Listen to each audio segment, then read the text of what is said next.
Welcome in Craft and Design 3.0 for my dear audience. In this video, I will describe some different and much beautiful and most beautiful ideas of welding, scrap metal or metal working. So, dear audience, scrap metal may refer to scrap discarded metal that is suitable for reprocessing.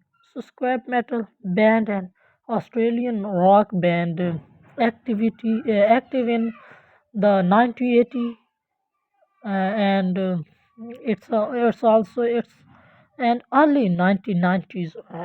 So scrap metal uh, combat racing game by Slick Entertainment. So scrap metal transformers are fictional character in the transforming universe.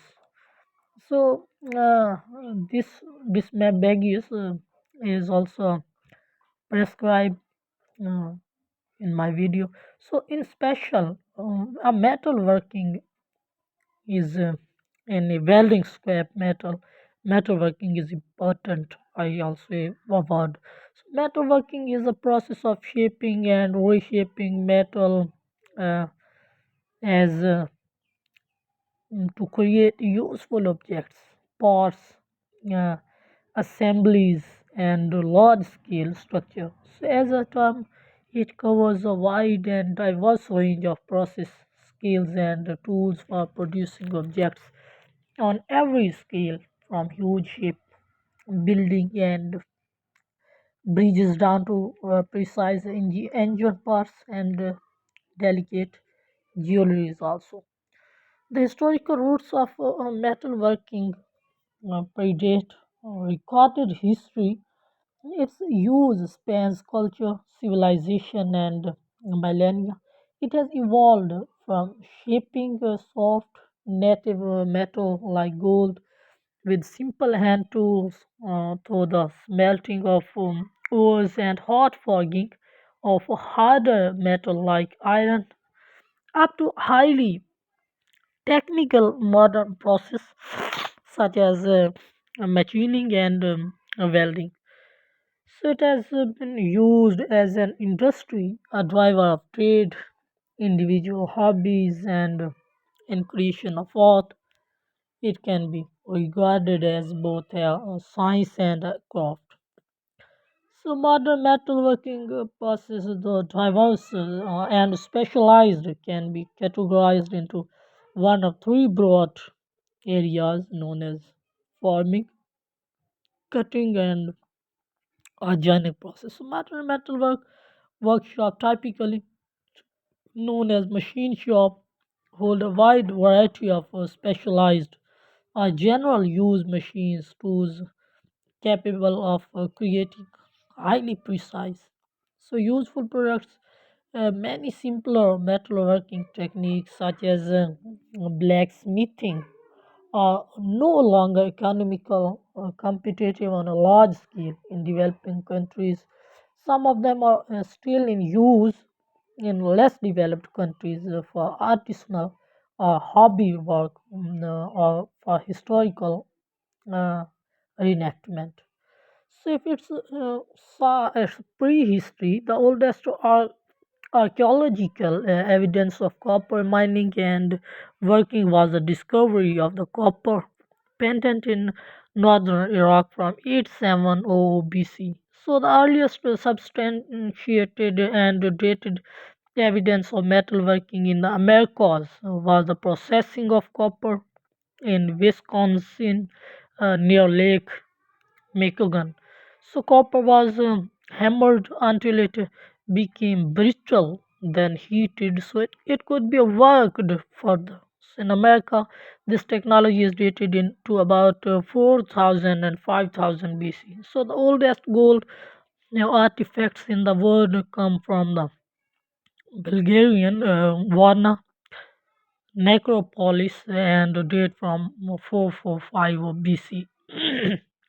So not all metal required fire to obtain it, work it. Uh, Isaac Asimov speculated that gold was the first metal. So his reasoning being that by its chemistry, it is found in nature as a guest of pure gold. So, in other words, gold as rare as it is, sometimes found in nature as a native metal. So, some metal can also be found in metals. Almost all other metals are found in ores and a mineral bearing rock. So, that requires heat or some other process to liberate the metal. So another feature of gold is that it is workable as it is found, meaning that no technology beyond a stone hammer and anvil is needed to work the metal. So this is a result of gold's properties of malleability and ductility. So the earliest tools were stone, bone, wood, and shiny, so all of which sufficient to work gold. So at some unknown time, the process of liberating metal from rocky by heat became known, and rock rich in copper, tin, and lead came into demand. So these ores were mined wherever they were recognized.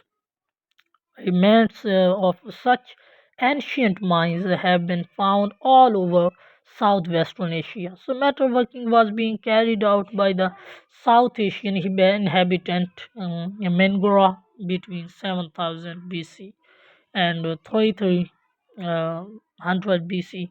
So, the end of beginning of metalworking occurs sometimes around 6000 BCE when copper smelting became common in southwestern Asia. Ancient civilization uh, knew of seven metals. Here they are arranged in order of their oxidation potential, like as iron, tin, 0.44 V, and like as a tin, 0.14 V, so as a lead, 0.13 V, so as a copper, negative 34 V, but mercury negative 79 V, silver negative 880 V, gold negative 1.5 OV. So the oxidation potential is important because it is one indicator of how tightly bound to the ore the metal is likely to be. So as can be seen, iron is significantly higher than the other six metal, while gold is dramatically lower than the six above it. So gold's low oxidation is one of the main reason that gold is found in suggestion and significantly higher than the other six metal dramatically. Gold's low oxidation is one of the main reasons that gold is found in nuggets. So these nuggets are relatively pure gold and workable as they are found. So copper ore being relatively abundant, and tin ore became the next important substances in the story of metalworking. Using heat to smelt copper from ore, a greater deal of copper was produced. So it was used for both jewelry and simple tools. However, copper by itself was too soft. Yeah, I say that for making things and making a different mm, things, guys. So, dear guys and dear audience, I think that my video and my idea are much inspired you. If my video and my ideas inspired you much, then subscribe my channel and like my video with your affectionate loving. Thank you very much, guys. Once again, thank you very much.